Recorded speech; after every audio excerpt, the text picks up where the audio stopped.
नमस्कार, आप देख रहे हैं अपना बिहार। आपके साथ मैं हूं शिप्रा झा। बुलेटिन की शुरुआत करेंगे इस वक्त की बड़ी खबर के साथ। बिहार के सरकारी सेवकों को नीतीश सरकार ने बड़ा तोहफा दिया है। सरकार ने 4% महंगाई भत्ता बढ़ा दिया है, यानी बिहार में महंगाई भत्ता 42% से बढ़कर अब 46% हो गया है। 1 जुलाई 2023 से सभी सरकारी कर्मचारियों को इसका लाभ मिलेगा। आपको बता दें, 18 अक्टूबर को केंद्र सरकार द्वारा केंद्रीय कर्मचारियों के महंगाई भत्ते में 4% की बढ़ोतरी की गई थी। इससे पहले भी अप्रैल महीने में राज्य कर्मियों और पेंशन धारकों का महंगाई भत्ता 4% सरकार ने बढ़ाया था और अब ये नया तोहफा सभी सरकारी कर्मियों को। तो बिहार सरकार के सरकारी सेवकों को ये बड़ा तोहफा बिहार सरकार की तरफ से दिया गया है। महंगाई भत्ता 4% बढ़ा दिया गया है, यानी अब पूरे बिहार में अगर आप देखें तो 42% से बढ़कर 46% हो चुका है, जिसमें 1 जुलाई 2023 से सभी सरकारी कर्मचारियों को इसका लाभ मिलेगा। आपको बता दें कि 18 अक्टूबर को ही केंद्र सरकार द्वारा केंद्रीय कर्मचारियों के महंगाई भत्ते में 4% की बढ़ोतरी की गई थी। अब बिहार में भी महंगाई भत्ता 4% बढ़ा दिया गया है। कैबिनेट ने आज 40 एजेंडे पर अपनी सहमति दी है। कई महत्वपूर्ण एजेंडों पर आज सरकार की तरफ से मुहर लगी है। जो महत्वपूर्ण एजेंडे हैं उसके तहत जो हाल में आरक्षण बिल लाया गया था बिहार में, उसको 9वीं अनुसूची में शामिल करने के लिए एक स्वीकृति दी गई है केंद्र सरकार से अनुरोध करने की कि इसको संविधान संशोधन के तहत 9वीं अनुसूची में शामिल किया जाए। अगर इसको 9वीं अनुसूची में शामिल कर लिया जाता है तो फिर इसे कोर्ट में चैलेंज नहीं किया जा सकता है। इसके अलावा राज्य सरकार ने बिहार को विशेष राज्य का दर्जा देने के लिए भी केंद्र सरकार से मांग करने की स्वीकृति पर अपनी स्वीकृति जो है वो दे दी है और अब केंद्र सरकार से बिहार सरकार मांग करेगी कि बिहार को स्पेशल स्टेटस यानी विशेष राज्य का दर्जा दिया जाए। इसके पहले पार्टी की तरफ से मांग होती रही थी, जदयू ने इसके पहले मांग की थी, लेकिन अब सरकार मांग करेगी केंद्र सरकार से। इसके अलावा बिहार के तकरीबन 4.5-5 लाख जो सरकारी कर्मी हैं और तकरीबन 6 लाख की संख्या में जो पेंशन भोगी हैं, उनके लिए 4% महंगाई भत्ता में बढ़ोतरी कर दी गई है। अब बिहार में डीए को 42% से बढ़ाकर 46% कर दिया गया है।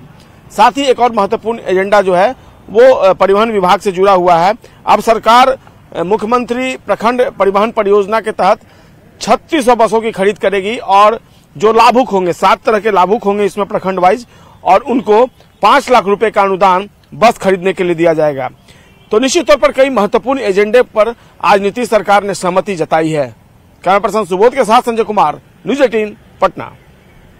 और इस बीच आपको बड़ी खबर बता दें, विशेष राज्य के दर्जे का अनुरोध किया जाएगा। कैबिनेट की बैठक में इस पर मुहर लग गई है और केंद्र से अब विशेष राज्य के दर्जे का अनुरोध बिहार सरकार की तरफ से किया जाएगा। बिहार सरकार ने केंद्र से ये मांग की है कि बिहार को विशेष राज्य का दर्जा दिया जाए। बिहार में विशेष राज्य की मांग पहली बार सरकार ने की है। इसके पहले पार्टी की तरफ से जरूर मांग की गई थी, लेकिन इस बार आप देखें तो कैबिनेट की बैठक में इस पर मुहर लग गई है और ये मांग अब केंद्र सरकार से बिहार सरकार करेगी कि बिहार को विशेष राज्य का दर्जा दिया जाए। तो बिहार को विशेष राज्य के दर्जे की मांग से नीतीश कुमार ने एक बार फिर से दोहरा दी है। और आपको बता दें कि सोशल मीडिया साइट एक्स पर सीएम नीतीश कुमार ने लंबा पोस्ट भी लिखा है, जिसमें उन्होंने लिखा है कि बिहार को 2.50 लाख करोड़ की जरूरत है। 5 साल में सबके विकास का लक्ष्य हमने रखा है और विशेष दर्जा मिलने पर काम ज्यादा आसान हो जाएगा। सीएम ने अपने पोस्ट में लिखा है कि अगर केंद्र सरकार से बिहार को विशेष राज्य का दर्जा मिल जाए तो हम बहुत कम समय में ही अपने लक्ष्य को पूरा कर लेंगे।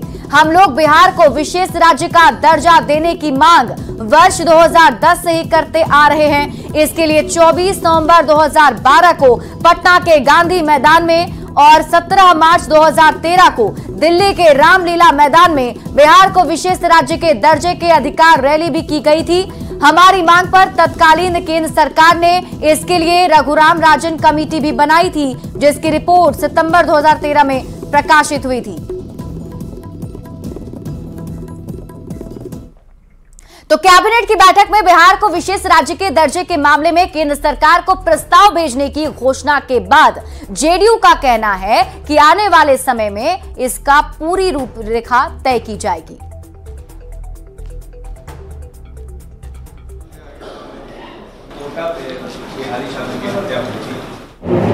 और कैबिनेट से भी पहले प्रस्ताव पारित हुए और इस संदर्भ में आपको विस्तार से लोग बताएंगे। थोड़ा धैर्य रखिए, क्या क्या होने वाला है, क्या क्या हुआ है, इस सारे विषयों पर पार्टी की तरफ से, सरकार के तरफ से। तो बिहार को विशेष राज्य का दर्जा मिले, इस मांग को लेकर मुख्यमंत्री नीतीश कुमार ने केंद्र सरकार के नाम पहली बार एक खुला पत्र भी लिखा है। इधर मुख्यमंत्री के इस खुले पत्र पर बिहार बीजेपी के प्रदेश प्रभारी सम्राट चौधरी चुटकी लेते हुए कहते हैं कि पिछले 18 साल से नीतीश कुमार बिहार के मुख्यमंत्री हैं, फिर भी वो राज्य का विकास नहीं कर पाए और अब विशेष राज्य के दर्जे की मांग कर जनता को गुमराह कर रहे हैं। नीतीश कुमार पहले ये बताएं कि बिहार में अब तक विकास क्यों नहीं किया। सम्राट चौधरी से बात की है संवाददाता अमित कुमार ने। मौजूद हैं बीजेपी के प्रदेश अध्यक्ष सम्राट चौधरी जी। सम्राट जी, मुख्यमंत्री नीतीश कुमार ने विशेष राज्य के दर्जे की मांग को लेकर के केंद्र सरकार को खुला पत्र लिखा है। देखिए, नीतीश कुमार जी को पहले विशेष अपनी चिंता करनी है। विशेष तौर पर वो पहले फिट तो हो जाए तब कोई चर्चा करे, इसमें क्या दिक्कत है। पहले नीतीश बाबू पूरी तरह स्वस्थ होकर बिहार की चिंता तब करें तो ज्यादा अच्छा लगेगा। लेकिन वो कह रहे हैं कि 2015 से हम लगातार मांग कर रहे हैं केंद्र सरकार को। उन्होंने नीतीश कुमार जी बिहार की राजनीति में 1974 से हैं। अब कितना दिन रहेंगे? 49 साल हो गया। तब यदि बिहार विकास नहीं हुआ, 18 साल से मुख्यमंत्री हैं, इसके लिए दोषी कौन है? बिहार की जनता ने तो इनको पूरा सम्मान दिया है ना, और भाजपा ने भी इनको 5 बार मुख्यमंत्री बनाया। अब कितना बार बनाएंगे ये बता देना, तब तो पता चले कि इनको क्या दर्जा चाहिए। ये दुर्भाग्य है। नीतीश बाबू से हाथ जोड़ता हूं, अरे गद्दी छोड़िए, अब बूढ़े हो गए, बुजुर्ग हैं और बीमार हैं। तो क्या इसी कारण से नीतीश कुमार ये कह रहे हैं कि केंद्र सरकार हमारे साथ सौतेला व्यवहार कर रही है? वो अब कुछ बोलने लायक नहीं है, वो आराम करने लायक है। आराम करें।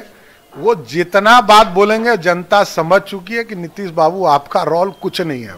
चलिए, तो नीतीश कुमार जो है उनका रोल नहीं है, ये कहना है सम्राट चौधरी का। और विशेष राज्य के दर्जा का जो मांग है वो अपनी कहीं ना कहीं जो परिस्थिति है उसे बेहतर करने के लेकर कर रहे हैं। केंद्र पर जो आरोप लगा रहे हैं नीतीश कुमार, वो बेबुनियाद बता रहे हैं सम्राट चौधरी।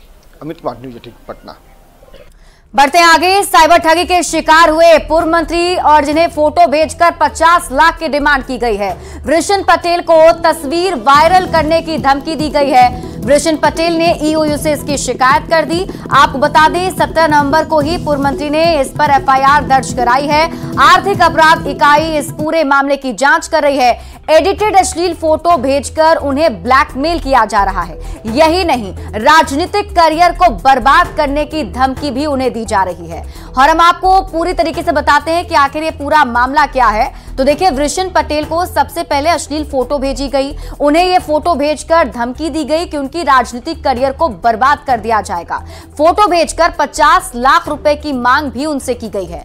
बताया जा रहा है कि एक महिला ने पूर्व मंत्री को घर पर बुलाया था। वहां पर 2 लड़कियां उनके सामने अपना कपड़ा उतारने लगी और पूर्व मंत्री वहां पर महिला को डांटकर घर से बाहर निकल गए। घटना के 2 महीने के बाद उन्हें ब्लैकमेल किया गया। व्हाट्सएप पर फोटो भेजकर उनसे रकम मांगी गई। 50 लाख रुपए उनसे मांगी गई है और धमकी दी गई है कि अगर 50 लाख रुपए नहीं देते हैं तो उन्हें बदनाम कर दिया जाएगा। पूर्व मंत्री ने आर्थिक अपराध इकाई से इसकी शिकायत की है। और अब बात करते हैं शराबबंदी पर सवाल पूर्व सीएम जीतन राम मांझी ने उठाए हैं। उनकी तरफ से यह सवाल पूछा गया है। इस जहरीली शराब से मौत पर जीतन राम मांझी ने सोशल मीडिया साइट एक्स पर पोस्ट कर सवाल पूछा है और निशाना सरकार पर साधा है। उन्होंने लिखा है कि सीएम पर थोड़ी थोड़ी मौत बांटने का आरोप उनकी तरफ से लगाया गया है। इस जहरीली शराब से मौत नहीं रोक सकते तो शराबबंदी का क्या मतलब है, ये सवाल जीतन राम मांझी पूछ रहे हैं। उन्होंने ये भी लिखा है कि गुजरात से सबक लेने की सलाह उन्होंने दी है। मांझी ने सोशल मीडिया साइट एक्स पर लिखा कि जहरीली शराब के नाम पर दलितों को थोड़ी थोड़ी मौत क्यों बांट रहे हैं नीतीश जी। एक ही बार जनरल डायर टाइप लाइन में खड़ा करके सबको गोली मार दीजिए, आपके नफरत का अंत हो जाएगा। जहरीली शराब से हो रही मौत को नहीं रोक सकते तो शराबबंदी कानून का मतलब क्या है? कम से कम गुजरात से तो सबक लीजिए। तो जितन राम मांझी की तरफ से ये सवाल पूछे गए हैं और आपको बता दें, जहरीली शराब के नाम पर थोड़ी थोड़ी मौत क्यों बांट रहे नीतीश जी, ऐसा कहना है उनका। उन्होंने ये भी कहा कि थोड़ी थोड़ी मौत मत बांटिए, बल्कि एक ही बार जनरल डायर के टाइप लाइन में सबको खड़ा करके गोली मार दीजिए। जितन राम मांझी के इस बयान का बीजेपी ने समर्थन किया है, तो वहीं महागठबंधन की तरफ से जितन राम मांझी पर निशाना साधा गया है। नीतीश कुमार जहरीली शराब कहां से रोकेंगे भाई? हाँ, नीतीश कुमार तो खुद जहर हो गए, ऐसा जहर जो बिहार को धीरे धीरे मार रहा है। मांझी जी ने बिल्कुल ठीक बोला है, एक ही बार जनरल डायर की तरह खड़ा करके गोली मार दीजिए, लेकिन हम गोली आपको मारने नहीं देंगे नीतीश जी। बिहार की जनता ने तय कर लिया है कि जिस तरह से मानसिक रूप से आप दिवालिये हो गए हैं, ना प्रशासन ना पुलिस व्यवस्था, किसी चीज पे आपका कंट्रोल अब नहीं है। दुखद स्थिति है बिहार की। इस्तीफा दीजिए, तुरंत इस्तीफा दीजिए अगर बिहार का भला चाहते हैं तो। जाइए नालंदा में आराम कीजिए, राजगीर में आपके लिए कुटिया उटिया हम लोग बनवा देंगे। बिहार में जहरीली शराब से मौत नहीं भी होती है तो भारतीय जनता पार्टी और उनके अलाई पार्टनर हल्ला करते हैं, समान मौत को भी लोग जहरीली शराब से मौत करार दे देते हैं, बोलने लगते हैं। जब अधिकारियों ने पुष्टि ही नहीं की तो शराब से मौत का सवाल कहा। और जितन राम मांझी जी शपथ लिए थे ना, शराबबंदी के नाम पर अगर कोई शराब कानून की धज्जियां उड़ाए तो कानून तोड़ने वाले की गलती है ना। गुजरात में इतने लोग मरते हैं शराबबंदी के बाद, जितन राम मांझी तो कुछ बोलते नहीं है। बिहार के पूर्व मुख्यमंत्री श्री जितन राम मांझी जी का बयान सुनने से तो ऐसा लगता है कि जैसे इनको मानसिक इलाज की जरूरत है।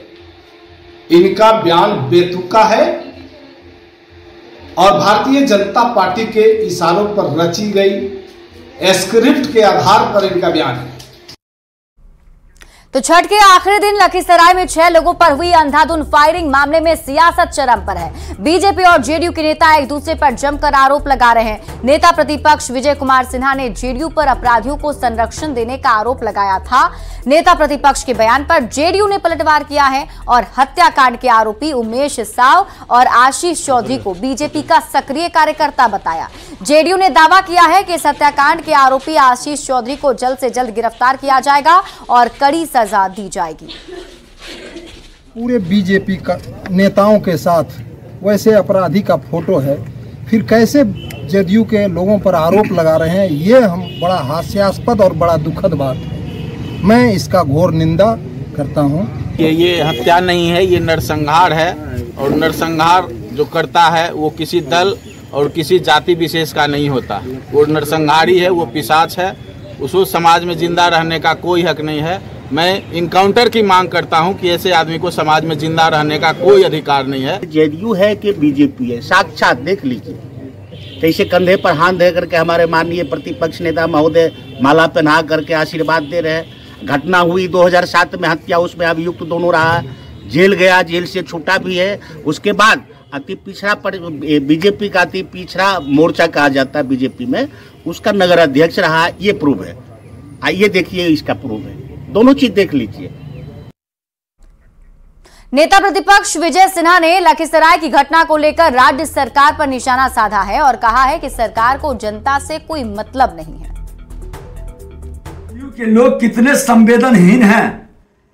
एक ही परिवार का ये नरसंहार है और ये नरसंहार जमीन माफियाओं का, दारू माफिया, बालू माफिया का एक बड़ा रैकेट है, सिंडिकेट है।